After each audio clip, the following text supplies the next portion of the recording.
What makes a good horror game? Is it the jump scares? Monsters? Ambience? What if I told you there is a game that has pulled off all of these things with such a level of mastery that it has changed the landscape of horror forever? What is 6874? And remember, wrong answers will be very harshly punished. Frog. Wrong! Yeah, that was sarcasm. This game has none of that. Garten of Banban, a popular indie horror game that I have an embarrassing fascination with. It has exploded in the indie horror scene this last year, and it is at such a mediocre level of quality that I can play through it, but would absolutely never recommend it to anyone. I won't delve into the rabbit hole of this game franchise because it goes deep, so I'll cut to the chase. I want to learn how to use Unreal Engine in Fortnite, which I'll call UEFN for short, to make higher quality games for you guys. It's basically an advanced editor for Fortnite creative mode, but I don't want to spend my time watching 10 million tutorials. I like learning through experience. The first Banban game in the series is free and very short. Not only that, but it is very mechanically simple, so I figured it would be both hilarious and a perfect way to learn and make it here in Fortnite of all places. Also, I'm making it from memory. Yeah, I'm that fascinated with this franchise. I memorized the whole game. Starting off wasn't too tough. All I had to do right now was find the appropriate walls and floors to replicate the starting room, along with the layout of the map. The first Banban game is pretty short, spanning about 10 to 20 minutes total, so it wasn't very hard to memorize. I then decorated and added lighting however I could with all of Fortnite's default assets, but I eventually ran into a problem. Fortnite doesn't have all of the assets I need, specifically the apparatus and all these colorful chairs and tables for the kids. Luckily, UEFN has a browser with assets that you can just either buy or download to use in your projects. So after some searching, I found this blue chair. Yeah, the realistic chair in the cartoony environment would look completely out of place. Despite the original Garten of Banban just grabbing random assets and using them without a care for style, I don't want to do that. So I realized I had to bite the bullet and actually model something for the first time. Thankfully, Fortnite has an official tutorial channel called FN Create, and let me tell you, they're so good! Because of these tutorials, I was able to utilize my newfound skills to create the most complex model I've ever made. Behold! My first ever model, the baby chair table! I think these deserve a like and a subscribe and a comment and a Medal of Honor. Despite how simple they are, I'm surprised they don't kill the art style of Fortnite that the default assets have. I also made the apparatus/playground. Shut up. I know it sucks. I know. Look. Don't look at the slide. Don't look at it. Moving on from environmental modeling, we need characters. Despite the insane cast of characters this franchise has, the first Banban only has 2 characters that actually appear. Pum Bird and Jumbo Josh. I'm 21 years old and I'm saying this stuff. And while I could have just downloaded their models off of Sketchfab or something, which is a website where you can just pretty much look up any model you want, I wanted to add my own hints of originality. Plus, for all I know, it could get me sued. So it's knockoff naming time! Before any character, we need the name of the game. Obviously, we can't just use the original game's name, so what's a good Banban knockoff? Damien's Daycare. It's not an impressive name, I know, but it's good enough. Now for the characters. I'll make my Jumbo Josh knockoff first for a few reasons that I'll get into in a second. Jumbo and Josh both start with J's. Jumbo means big, so Big Ben? No, that's just the clock. Oh, rough, look out, mate! Oh, no! I need a name that sounds tough. Huge Henry? Sounds like some weird uncle. Large Larry? Well, that guy just sounds like you'd see him in the streets. Massive Mike? He kind of sounds like a street frat boy. Jumbo Josh quotes imply that he's the healthy character of the cast. So maybe Massive Mike is not only healthy, but he's cool about it too. Like the older cool guy who gives advice to the kids, and the kids all look up to him. They're like, wow, you're so cool. And he's like, stay in school, kids. Perfect. I got to drawing. I started with the basic outline and had the funny idea to give him flexing arms for ears, just to emphasize that he's strong. Then I kind of wanted him to have that smug, confident look that screams, yeah, I'm Massive Mike, baby. Then I gave him his iconic buff build with belly flaps, just to show that while he gives healthy advice to kids, he does eat junk in secret, but don't tell the kid, please. And of course a pair of jeans, because all cool characters wear jeans. I made him red to not be too much of a Jumbo Josh copy, and while I tried something new with the shading, I didn't like it, so I just went with basic shading. And there we go. The world-famous Massive Mike has been conceived. Actually, as I write the script, I found out there's another Massive Mike, who's also red, that exists in the fan wiki. But it's just Jumbo Josh with 2 more arms. I'm so toast, guys. Help me! Help me! Oh, the legal battles are gonna be horrible. Now that I have a reference to what he looks like, it's time to make his model. Wait, hold on, wait. What do you mean? What do you mean you can't make character models in UEFN? You mean I have to use Blender? No! It wasn't as bad as I thought it would be. UEFN and Blender have different camera controls, but that was kind of the only annoyance. But for the most part, I was chilling. As mentioned earlier, I started work on Massive Mike first for 2 reasons.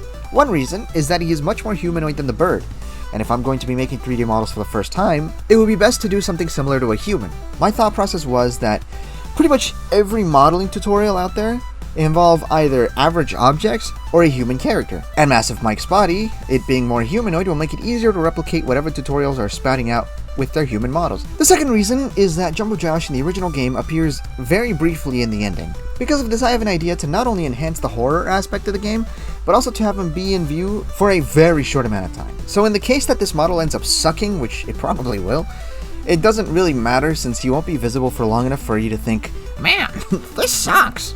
So after modeling, rigging, realizing I only give him a forearm and no arm, adding an arm, and then rigging again, Massive Mike was done. Yes, I know he doesn't have a bottom half, but can you tell me what Jumbo Josh's bottom half looks like here? Even with the stare down, looking at him up close, all these angles? No, exactly. Why bother making something that won't be seen? Work smarter, not harder, kids.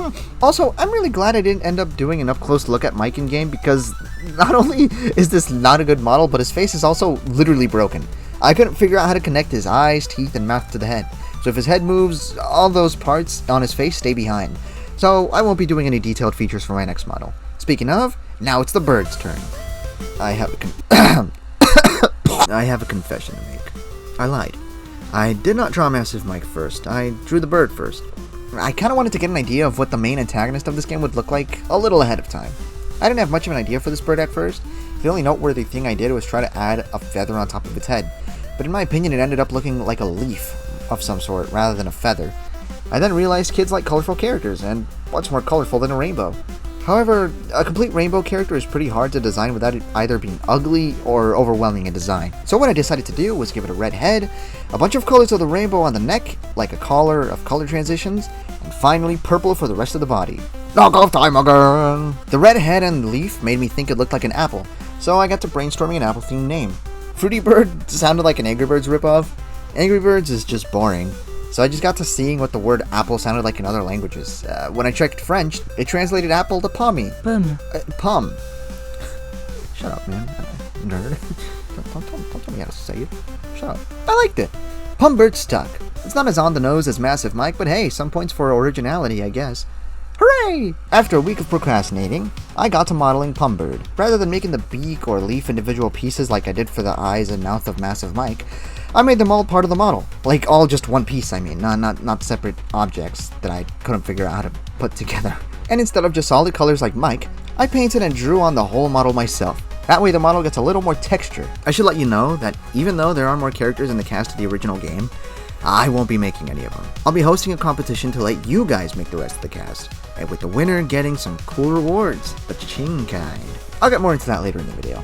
But for now, after messing up the rigging and painting everything, Pum Bird was finished! Honestly, I'm kind of proud for pulling off a weird bird character. Though in hindsight, he's really blocky. Let me know what you think though. Maybe I just got used to it. But her blockiness doesn't bother me. After I got the models in the game, I started visualizing how they'd be used. And I guess you could say I ended up getting sidetracked every now and again.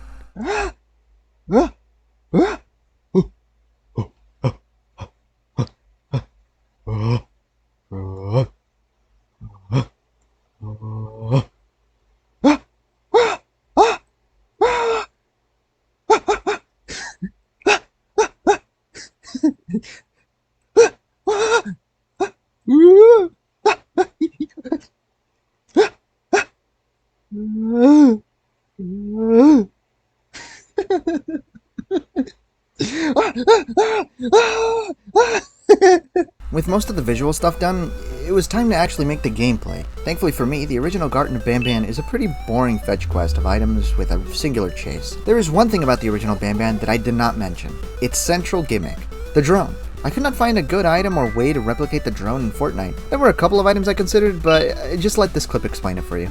I just can't seem to find a good weapon. Because the bird seems like a good idea. Where is it? I can't find the bird. Where's the bird? Oh, there it is. Right. This guy, right? Seems like a good idea. But the problem is, once you think about it, there's nothing similar to this. Nothing similar to the little drone in Banban that's in here. I mean, you could traverse the entirety of the map with this bird. That's the issue. So I need a replacement. So I'm considering the boomerang, because I think the boomerang could make a good replacement.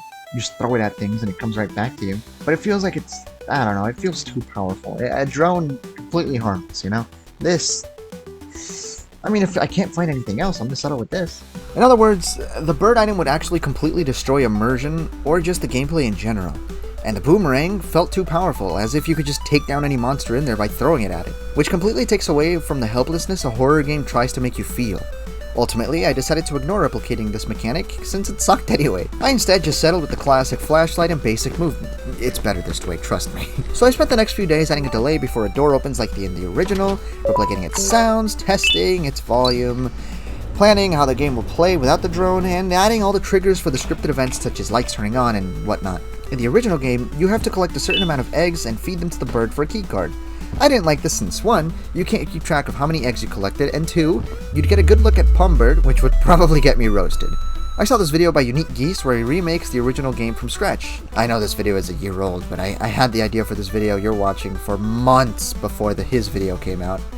I hate procrastination. He had the good idea of putting the eggs in a basket rather than feeding them. So, my idea now. Fun fact, I use the in-game egg item for collecting, but the eggs that are visible in the basket are just spheres stretched out a little to make them look like eggs. Mainly because the item placing device doesn't have an option to not allow item pickup. Therefore, you'd just be able to place and pick up the eggs until it counts that 6 were placed. While doing this, I realized that I needed a menu. It was surprisingly easy. All I had to do was play a cutscene that has a camera looping around the same few spots forever, alongside a simple menu system using pop-up questions. After this, I added sequences like the moving lift from the original game. Most if not all of these sequences are just cutscenes, so these were really easy for me to make because I've been making animations since I was a kid. I also wanted to spice up the gameplay just a little bit, so I deviated from the original game and added vents for you to crawl through briefly. Unlike the original game where you just ride the lift to the other side of this pit, I wanted to raise tensions just a little bit. I made the excuse of the lifts not working, so you had a reason to go into the vents. Then, after a little while, you crawl even further into the vents, after hearing noises of something shuffling through. You fall onto a stationary lift, and you're stranded, with nothing but a pit below you, nowhere to go. Then, through the wall, you hear...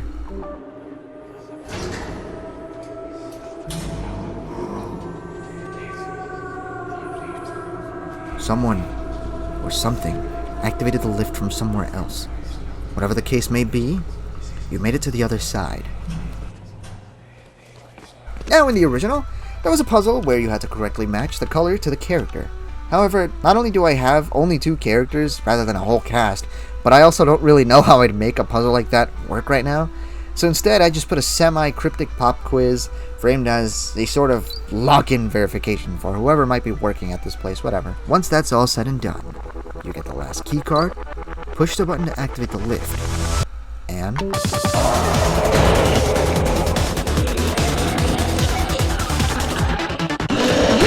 the chase with Pum Bird. Just like the sequences beforehand, this is also just a glorified cutscene. I have a zone in front of Pum that triggers a cutscene jump scare.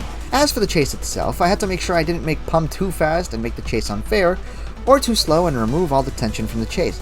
So I had to measure how long it would take for me to run from one side to the other, and also taking into account where I am at certain moments during the chase. I did that because I wanted Pum Bird to be looking at around the same direction where you're located. Since I was animating manually, I had to pretty much guess and hope it looked good from the player's perspective, and judging from the result, it was pretty good. Not my best animation, but in retrospect, Unreal Engine is not made to be animated in. The appropriate way to do it would have been to animate in Blender, and then import the animation into UEFN, since Blender actually has proper animation tools. But whatever the case may be, I made it work. I wanted to make an actual chase song for Pum Bird instead of just pure silence. The original game has a chase theme, but... yeah, it's not that good, at least to me. While I won't sit here and say mine's a masterpiece or anything, I still think it's a lot better than what the original had.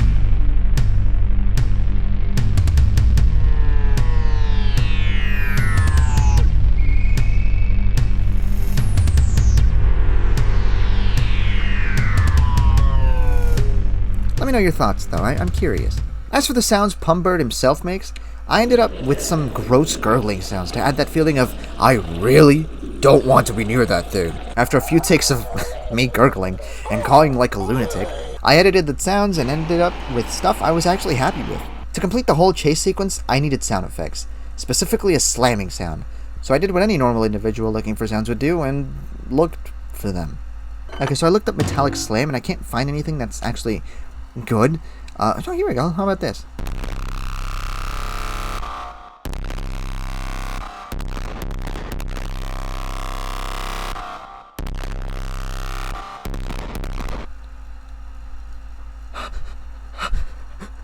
Who the hell made this? After finding an actual appropriate slam sound, the chase was done.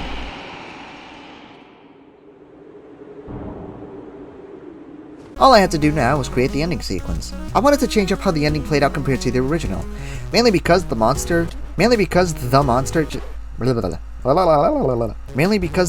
just looking at you when it looks this dumb is not scary. Plus, my massive mic model looks like Doggy Dookie.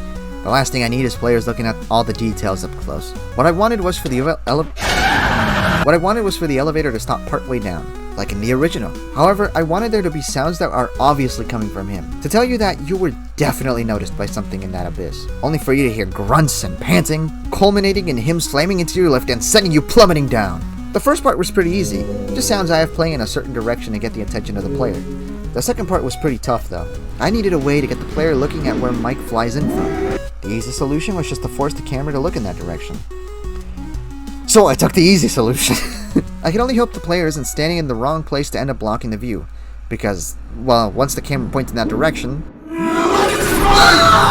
me alone!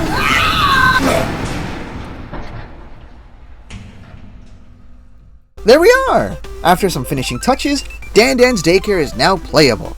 That's right, it's just playable, not finished. The code for Dan Dan's Daycare is on screen. Check it out if you want to help support me. I'd really appreciate it. As mentioned earlier, the rest of the cast of characters are not in any of the walls or murals. This is where you can come in. Join my Discord server, linked in the description, to be able to get a chance to make a character that ends up in Dan Dan's Daycare. It's mostly for fun, but I'll be giving $10 to each character that gets in. More details will be on the server. I can't wait for you awesome people to join. I'm genuinely really excited for this, because this is so cool. Because I can only imagine how cool the characters you guys are going to make would be. Anyway, let me know what I should make next. Thanks for watching, everyone. I really do appreciate it. Thank you. And keep chasing your dreams.